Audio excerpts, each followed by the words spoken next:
Fala minha gente, tudo bem com vocês? Como sempre eu espero que sim, eu vou muito bem, muito obrigado, porque eu tô passando já uns 10 dias ouvindo isso aqui, cara. 64 Audio U18T. E se não é o melhor in-ear que eu já ouvi, é o segundo melhor. Teria que comparar lado a lado com o Multiverse Mentor, que é um fone também surreal. Mas, cara, esse fone me conquistou. Fato é que eu tô ouvindo bastante coisa da 64 ultimamente. Ouvi o 12T e fiz review. Ouvi o Forte, o topo de linha deles, e fiz review. Agora o 18T. Tô aqui com o Volur para venda e depois também vou fazer uma avaliação dele. E ouvi o 4S. Então, ó, só coisa fina.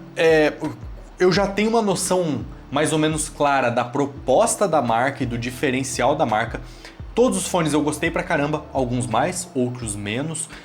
Existe também o fato de que todos são extremamente caros, o mais barato que eu vi custa $1.100. Mas assim, ser caro não é sinônimo de ser bom. Eu já peguei muito fone caro e não gostei, né? Pô, Sennheiser HD820, se eu não me engano são $3.000, eu não gostei muito. Então, Focal Celesti, $1.000 da Focal, não gostei muito, então... Slavi, mas os 64 Audios realmente ganharam meu coração e o 18T foi o que eu mais gostei, tá? Tem o 12T que custa $2.000, que eu já fiz avaliação, tem o Forte que custa $3.500, o topo de linha deles, que eu também já fiz avaliação, e agora o 18T fica no meio do caminho, ele custa $3.000 apenas. Convertendo hoje dá mais de R$18.000 e se você botar o imposto em cima vai para quase R$40.000, né? Então é bizarro. Esse fone foi enviado pelo Márcio Caldas para avaliação e para venda. Muito obrigado, Márcio. No momento ele está reservado, não sei se vai voltar à venda ou não. E eu tô fazendo a review antes de enviar, né? Então, cara, eu absorvi ele o máximo que eu pude durante uns 10 dias, uma semana. E agora chegou a hora de avaliar. Começando como sempre com a construção, se você puder deixar seu like e se inscrever, eu vou ficar como sempre muito agradecido. E bora começar com o unboxing e construção, que tem sim alguns problemas, poderia ser melhor, tá? Bom, começando com a caixa bem profissional, padrão da 64 Audio, fone na frente, tá? Dados atrás, isso aqui na verdade é a luva, não é a caixa, tá? A caixa tá aqui, quando você retira a luva. Então é uma estética bem profissional. Os fones são voltados para retorno de palco para músicos profissionais, mas muitos audiófilos compram por conta do desempenho técnico e nível de tecnologia bizarro que os fones têm, né? Abrindo aqui, nós temos fone com cabo, só que eu já tirei, né, porque eu estava ouvindo. Ponteiras. Não vem com muitas ponteiras, aqui já começa a minha primeira crítica, bicho. Um fone desse calibre pra mim tinha que vir com o dobro de ponteiras. Ele vem com 3 parezinhos de ponteiras de silicone e 3 parezinhos de espuma. Fato é que as ponteiras que vem com ele eu nem consegui usar. Então, primeira crítica, mais ponteiras, por gentileza. As versões mais novas vêm com aquele grid de ponteira que vem mais variedade, né? Esse fone é um pouco mais antigo, melhoraram isso.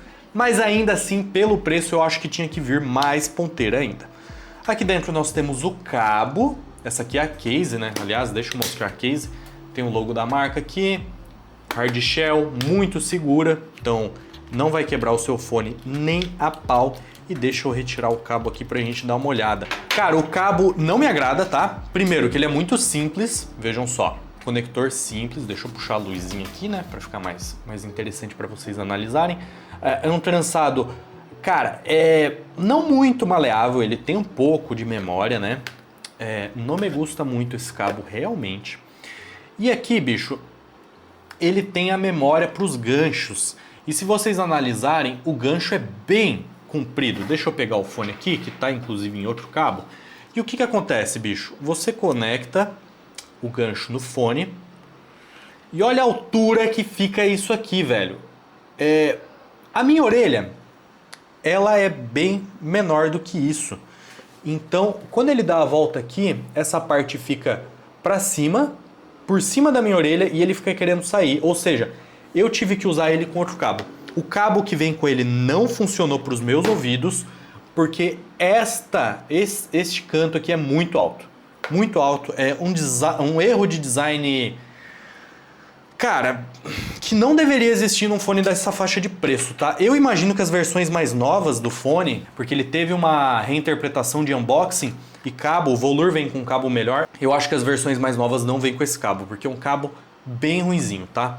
Ele mantém memória, ó, mantém memória, não é confortável, é muito comprido, enfim. Quando o assunto são os fones, aqui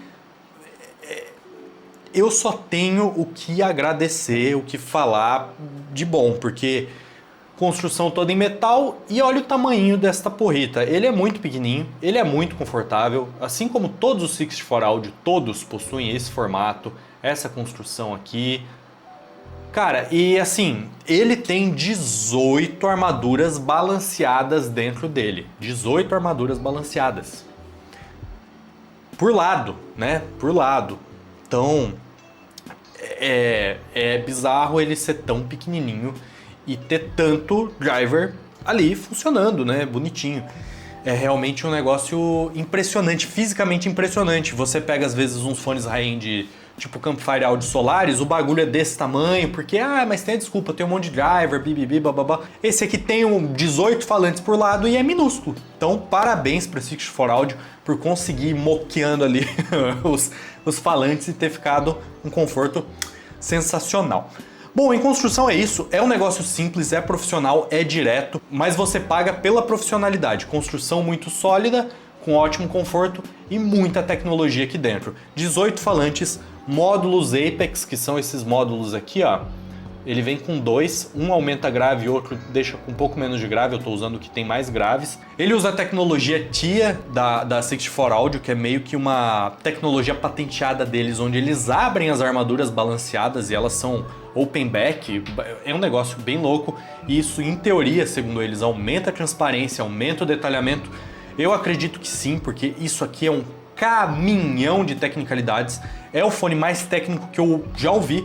Se não, o Mentor Multiverse eu teria que novamente ouvir lado a lado, mas cara, isso aqui é elite. É elite em tecnicalidades. Realmente é bizarro, não tem headphone que chega perto, não tem in-ear que eu ouvi que chega perto sem ser o Multiverse. E já que a gente começou a falar de som, bora continuar. Se você puder deixar o like, se inscrever caso não tenha feito ainda, eu vou ficar agradecido, como sempre. E cara, tonalidade geral, pra mim, muito correto. Dos 64 Audios, o mais correto. O 12T tem mais agudos, é um pouco mais brilhante, um pouco mais afiado, um pouco mais tátil em agudos, o que é legal, só que o 18T consegue ter menos agudos e ser mais técnico, o que é mais legal ainda. Só é triste porque custa $1000 a mais, né? Mas faz parte. Já o Volur, que tá aqui, também usa dinâmicos para os graves, enquanto o 18T e o 12T usam armaduras balanceadas. O Volur vai para uma pegada mais doce, mais musical, mais calma, mais preenchida. Tem uma tonalidade mais palatável, creio eu, para a maioria das pessoas, mas não tem a separação instrumental que esse cara aqui tem, né?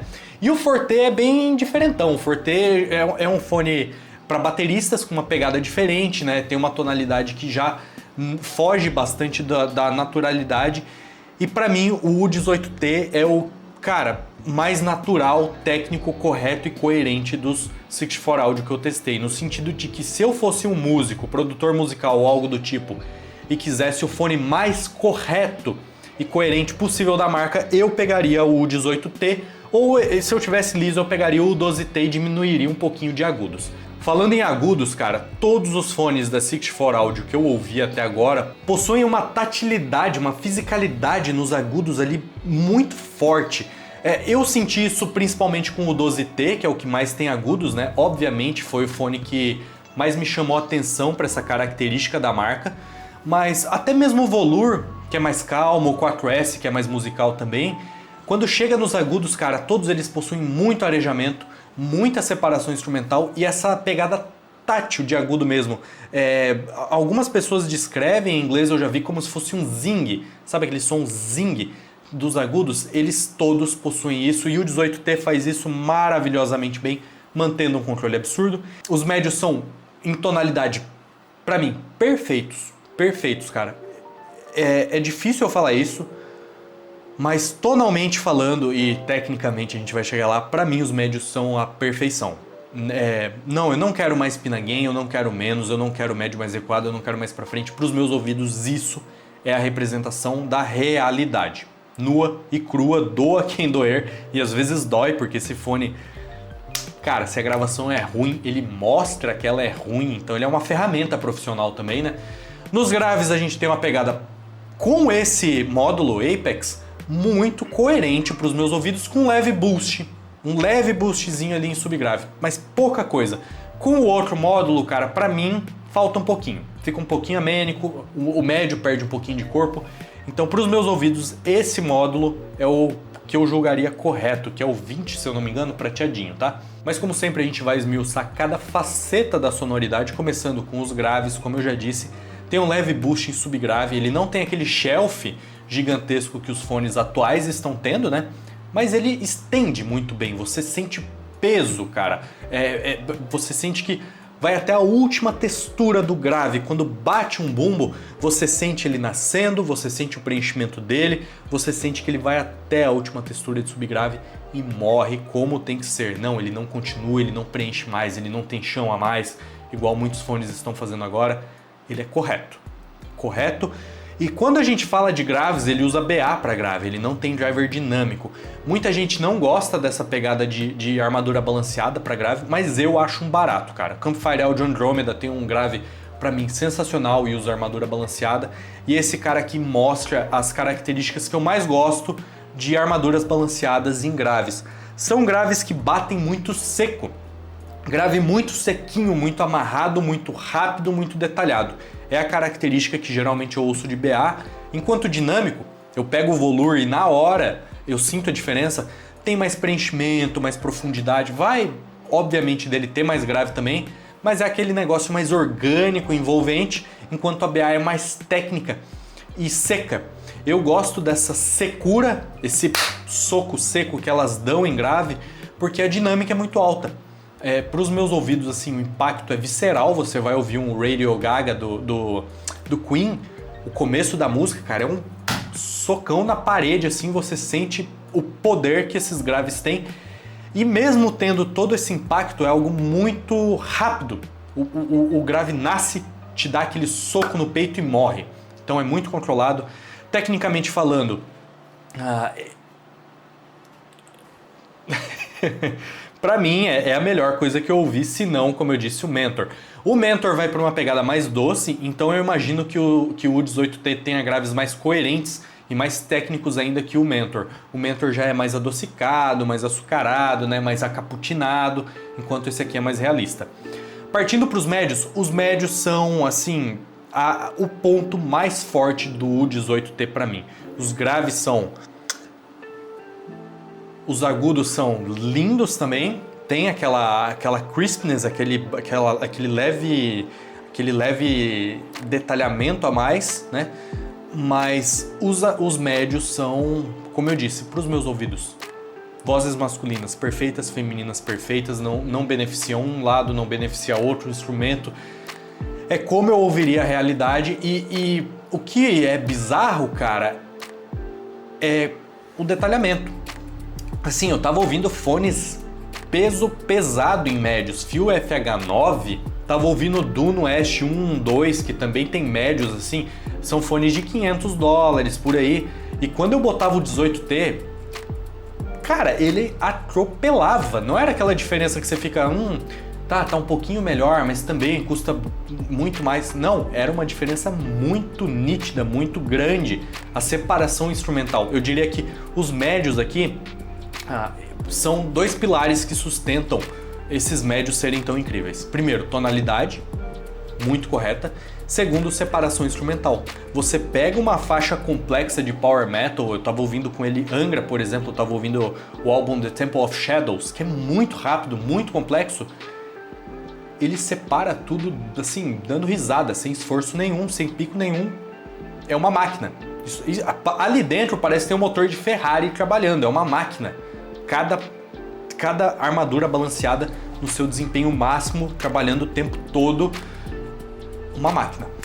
Partindo para os agudos, a gente tem aquela característica que eu falei de serem muito corretos, naturais, coerentes e ter uma leve elevação na região de arejamento que traz uma textura muito forte, aquela mordidinha, sabe? Quando agudo, um prato de bateria dá no splash aquela textura a mais que... Porra, libera dopamina no seu cérebro na hora. É isso que ele faz, cara.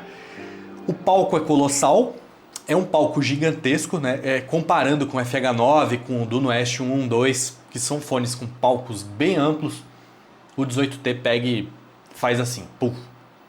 Separação dentro desse palco bizarra, camada em cima de camada, separando cada instrumento. Cara, fone é um canhão, né? Um canhão. E se eu tivesse muita grana, né? Se vocês se inscreverem para um dia, quem sabe eu chegar lá, seria um endgame para mim. Eu escolheria ele no lugar do Multiverse Mentor, porque o Multiverse não é tão confortável. Essa é a verdade. Para mim, o 18T é um conforto supremo e tem essa sonoridade absurda. Bom, gente, esse vídeo foi uma review, mas parece que foi uma propaganda, porque a 64 Audio não me mandou esse fone, eles não estão pagando para eu fazer essa review, é porque realmente o negócio é bizarro. E o calcanhar de Aquiles é o quê? O cabo é uma porcaria, ponteira podia vir mais, e o preço é o preço de um carro no Brasil, né? Infelizmente. Mas tirando esses detalhes, principalmente o fato dele custar 3 mil dólares, é um fone incrível e eu recomendo se você tiver a grana. Bom, gente, espero que vocês tenham gostado. Se gostaram, deixem um like, se inscrevam, compartilhem e, como sempre, eu vejo vocês no futuro. Fui!